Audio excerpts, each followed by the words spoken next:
of you. Today when I explain you the exercise 4.3, it is the most important exercise for your exam.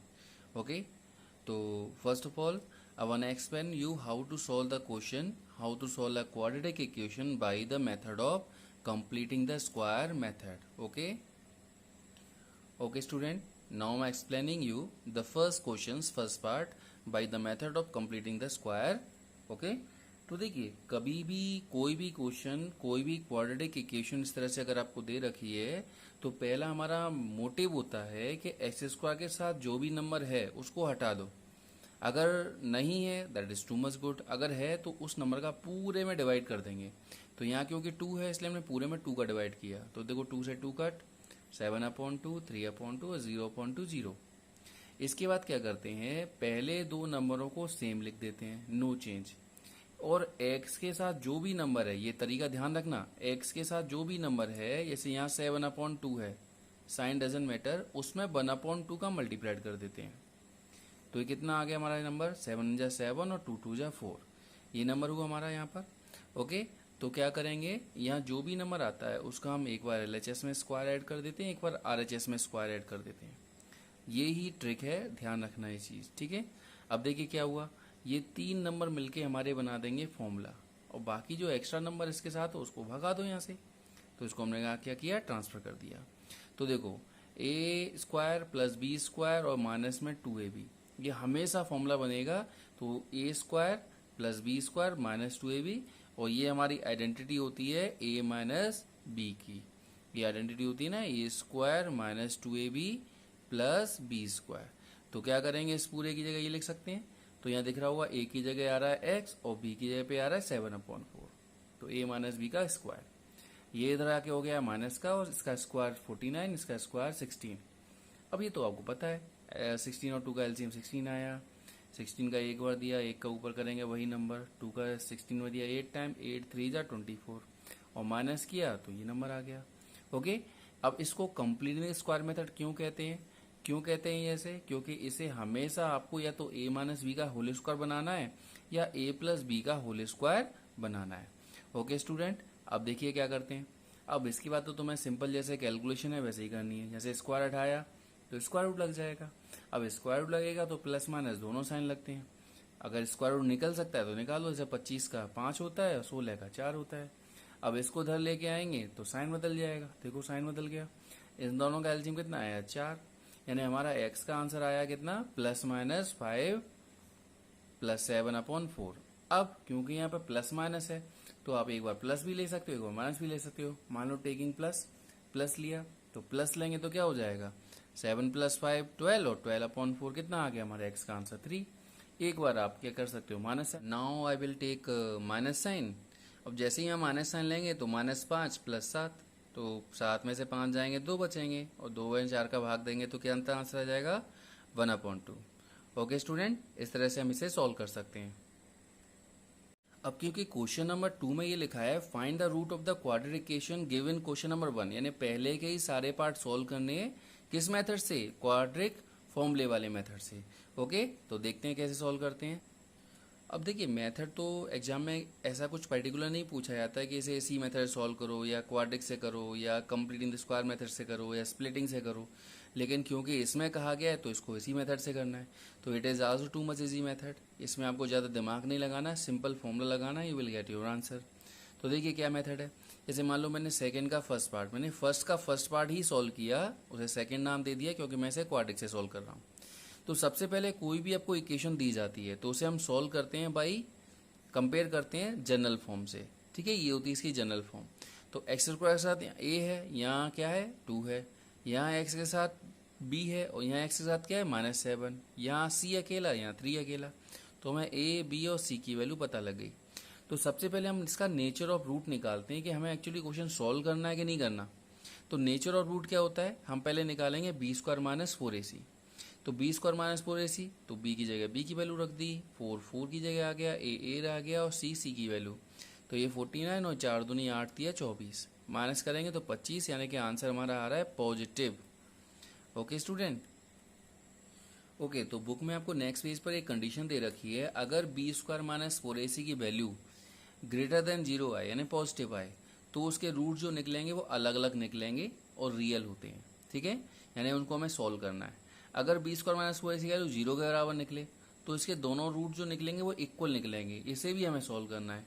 लेकिन अगर B square minus four ऐसी value negative निकलती है तो उसको हम सॉल्व नहीं करते क्योंकि उसके रूट्स नो रियल रूट होते हैं, ठीक है ना। तो इस कंडीशन को आपको सॉल्व नहीं करना है, इन दोनों कंडीशन को आप सॉल्व करेंगे, ओके।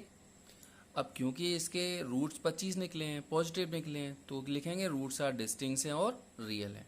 अब इसका ये फॉर्मूला है, इसको याद रखना है आपको। तो फॉर्मूला होता है x is equal to minus B plus minus under root B square minus four a c upon two a. याद रखना, it is most important formula. सिर्फ फॉर्मूले में वैल्यू ही लगानी है और कुछ नहीं करना। देखो माइनस का बी, तो बी की है, बी की वैल्यू रख दी। बी स्क्वायर माइनस फोर सी हम निकाल ही चुके हैं, 25 निकला है, 25 रख दिया। टू ए की जगह ए की वैल्यू रख दी। तो माइनस माइनस प्लस, ये प्लस माइनस और 25 का स्क्वायर रूट 5, देखो डायरेक्ट आ गया। अब फिर से वही तरीका है, क्योंकि यहाँ प्लस माइनस है तो एक बार प्लस लेंगे एक बार माइनस लेंगे।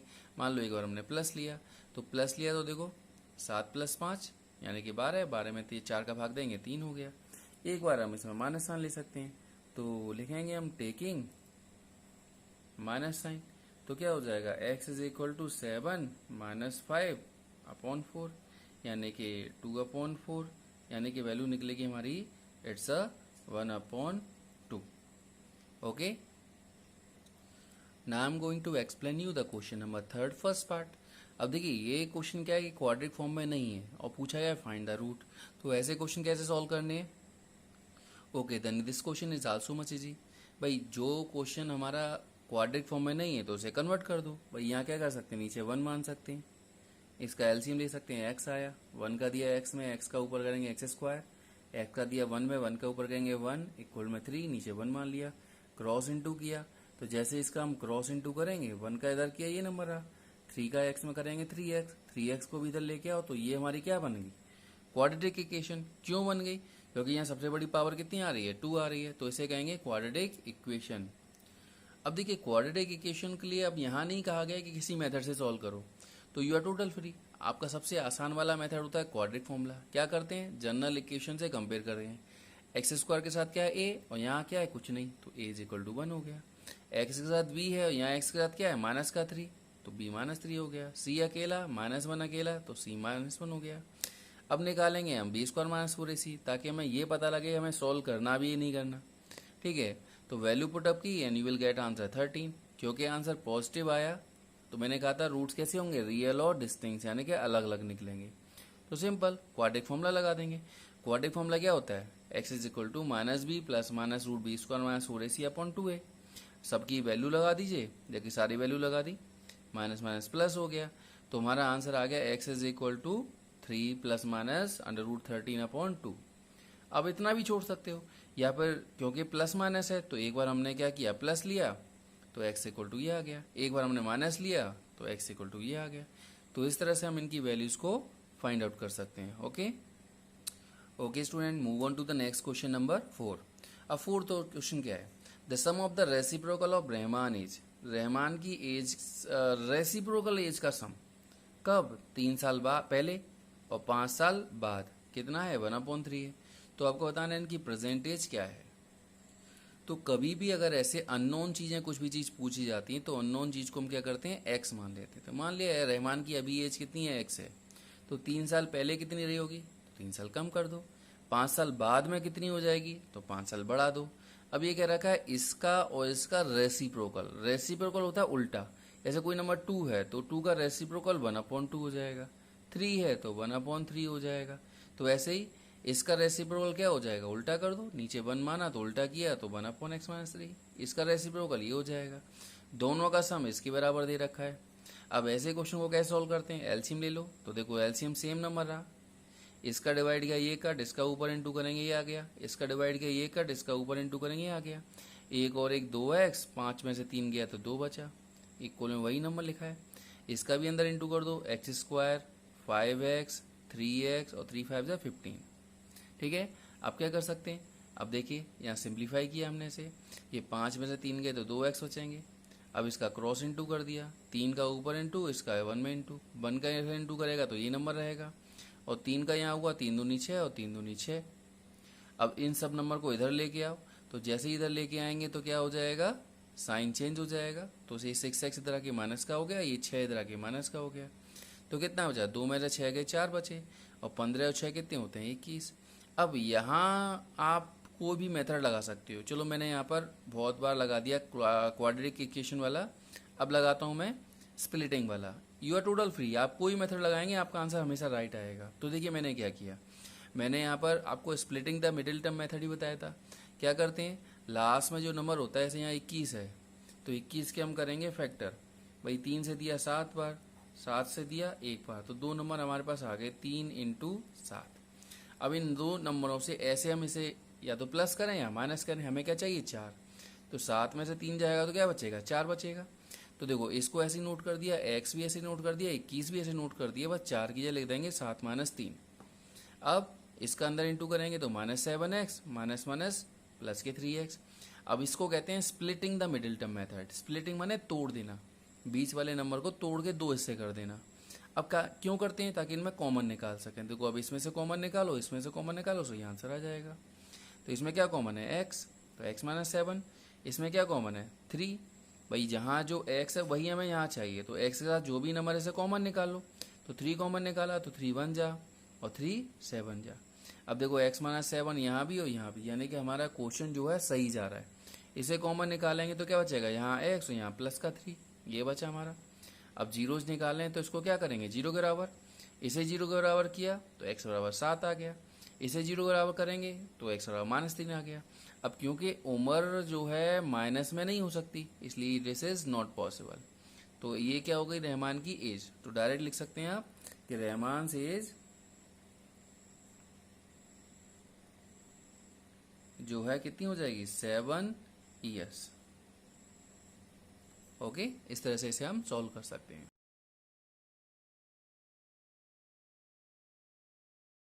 Now I am going to explain you the question number 5। अब क्वेश्चन नंबर 5 क्या है बेटा, क्वेश्चन नंबर 5 ये है कि क्लास टेस्ट में सैफाली के नंबर आए, मैथ्स में और इंग्लिश में मिलाकर आते हैं 30 नंबर। अब ये नहीं पता मैथ्स में कितने हैं और इंग्लिश में कितने हैं, मिलाकर आते हैं 30 नंबर। अगर उसके 2 नंबर ज़्यादा आए हुए होते मैथ्स में, 3 नंबर कम आते इंग्लिश में, तो इनके मार्क्स का जो प्रोडक्ट है वो कितना होता है, 210। तो आपको ये बताना है कि उसके दोनों सब्जेक्ट में कितने कितने नंबर आए हैं। ओके स्टूडेंट, तो जैसा कि मैंने बताया था, जो भी अननोन चीज़ होती है उसे हम एक्स और वाई मान लेते हैं। कुछ ही मान सकते हैं, X Y Z whatever you like. तो यहाँ मैंने मान लिया कि मैथ्स में उसके नंबर एक्स आए हैं। अब मैथ्स के नंबर प्लस इंग्लिश के नंबर मिला के उसके होते हैं 30। तो मैथ्स में अगर एक्स आए हैं तो इंग्लिश के हमको निकालने हैं, तो इसको उधर ले जाएंगे तो इंग्लिश के नंबर कितने हो गए, 30 - एक्स। तो वही मैंने यहाँ लिखा कि मैं मार्क्स इन इंग्लिश इक्वल कितना हो गया, 30 - एक्स। अब उन्होंने कहा अगर इसके 2 नंबर ज्यादा आए होते मैथ्स में, यानी कितने हैं एक्स, 2 नंबर ज्यादा आए होते तो कितने हो जाते हैं x+2। अब इंग्लिश में इसके 3 नंबर कम आए होते, तो 3 नंबर कम आते तो 3 माइनस कर दिए, तो 30 में से 3 गया 27 बचा। तो अब उन्होंने कहा कि इसका और इसका जो प्रोडक्ट है, प्रोडक्ट का मतलब मल्टीप्लाइड, वो किसके बराबर है, 210 के बराबर है। तो देखिए दोनों का प्रोडक्ट किया और बराबर में कर दिया 210। अब अंदर मल्टीप्लाइड करेंगे तो देखो 27x, ये x², ये 27 दूनी 54 और ये 2x।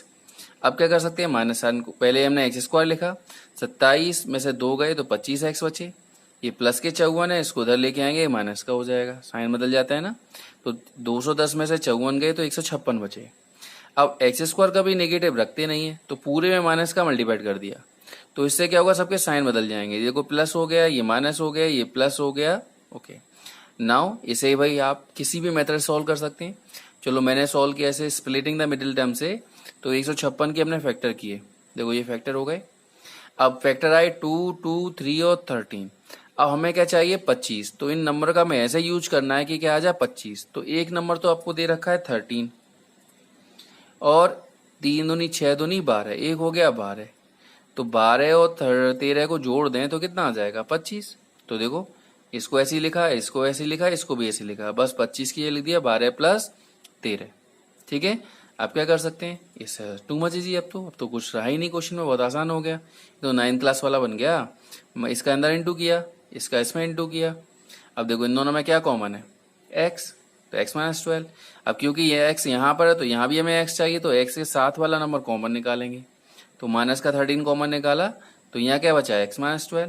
अब x माइनस 12 बाहर निकालेंगे तो यहाँ क्या बचेगा x और यहाँ बचेगा माइनस का 13।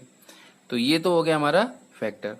अब इससे हमें जीरोज निकालने हैं तो देखो जीरो के बराबर किया, इसे जीरो के बराबर करेंगे तो x बराबर 12, इसे बराबर करेंगे तो 13। तो आप इसमें से कोई भी नंबर मान सकते हो, ठीक है। मान लो x मतलब मैथ्स में मार्क्स उसके आए 12, मैथ्स में जो मार्क्स आते हैं उसके वो आते हैं 12।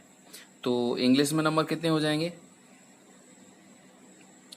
30 माइनस 12, यानी कितने नंबर हो जाएंगे 0, ये हमारे हो गए 18। ओके, यानी उसके या तो नंबर ये रहे होंगे। और एक और केस है, एक और केस क्या है, इसको भी ले सकते हैं हम। तो अगर उसके मैथ्स में नंबर रहे हैं, क्योंकि ये पॉजिटिव है इसलिए इसको भी ले सकते हैं, अगर नेगेटिव होता तो नहीं लेते।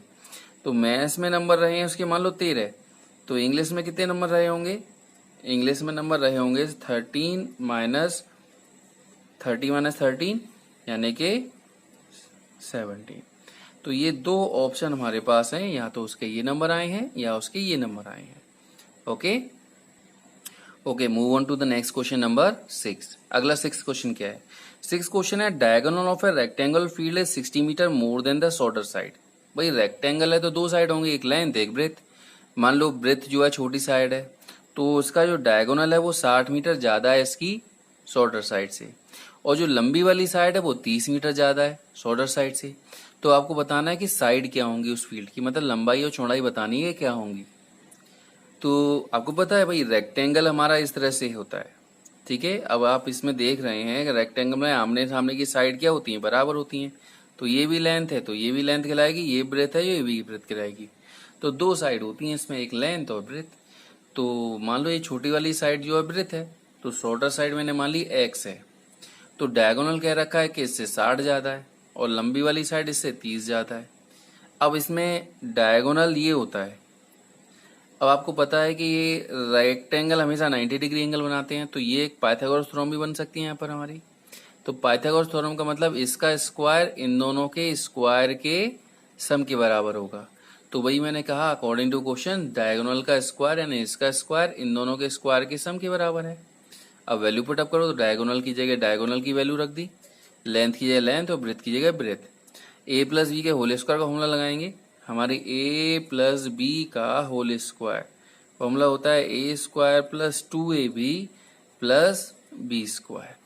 तो ये वाला फॉर्मूला लगाएंगे यहाँ पर हम, तो a square plus 2ab plus B square, वो यहाँ लगाया और यहाँ सिंपल लिख दिया हमने। तो यहाँ दिख रहा है आपको कि एक्स स्क्वायर से एक एक्स स्क्वायर हम काट सकते हैं, ठीक है। ये वाला एक्स स्क्वायर बचा, ये 60x बचा, इस 120 को उधर लेके आएंगे तो माइनस का हो जाएगा, 3600 को उधर लेके आएंगे माइनस का हो जाएगा। तो एक्स स्क्वायर ये कितना हो गया माइनस का 60 और 900 में 36 हो जाएंगे माइनस का 27। फिर से मैंने लगाया, भाई I like splitting the middle term method, तो मैंने वाला यूज कर दिया, को 2700 के फैक्टर कर दिए। अब 2700 के फैक्टर में ऐसा यूज करने के आ जाए 60 आ जाए। तो 60 कैसे आ रहा है, मैंने आज के थ्रू दो फैक्टर बनाए, एक 90 और एक 30। तो 90 में से 30 जाएगा तो 60 बचेगा, और 90 में 30 का इंटू कर देंगे तो 2700 आ जाएगा। ओके, इसका यूज करके बनाया मैंने, अंदर इंटू कर दो तो ये आ गया। अब क्या करेंगे हम, वही जैसा आपको पता है कॉमन लेते हैं। तो देखो यहाँ से क्या कॉमन है x, तो x माइनस 90। अब क्योंकि यहाँ x है तो यहाँ से भी हमें क्या कॉमन लेने पड़ेगा, 30 कॉमन लेना पड़ेगा।